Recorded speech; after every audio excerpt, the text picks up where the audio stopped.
For this circuit, we're going to modify the previous circuit just a little bit. We're going to incorporate a switch in it. So I drag the switch across,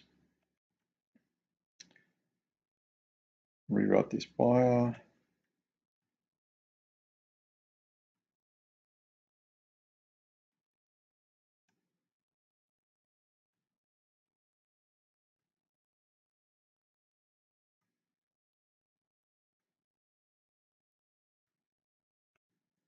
As you can see, there's still no code. And if we run this now,